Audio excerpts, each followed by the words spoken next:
A failed chicken farmer once fooled Hitler's army, and his lie helped protect D-Day. His name was Juan Pujol Garcia. He was not a soldier. He was not a trained spy.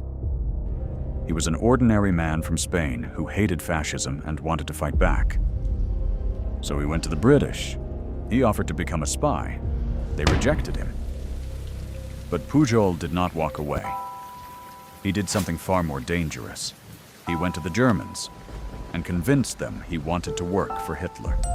I want to work for Hitler. My loyalty is absolute. Let me prove my worth. There was only one problem.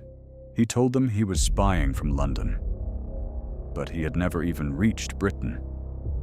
He was actually in Portugal, writing fake reports from newspapers, maps, train schedules, and public information.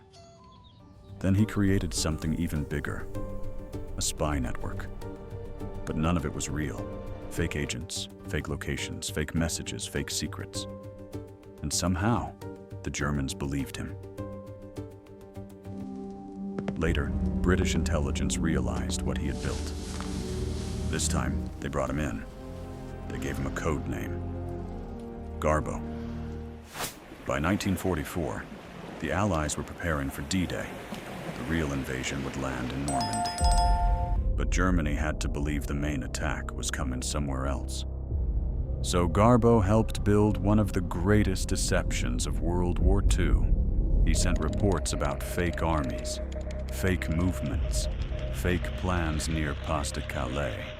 And because the Germans trusted him, they kept forces waiting in the wrong place. Even after Allied troops landed in Normandy, many German commanders still believed the real invasion had not begun. That delay mattered. It gave the Allies time to break through. But the strangest part came later.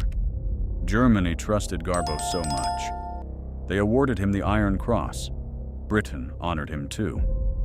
One man, two identities. A spy network that never existed, and a lie that helped change the course of the war. Juan Pujol Garcia never commanded an army, but he helped move one by making the enemy look the wrong way.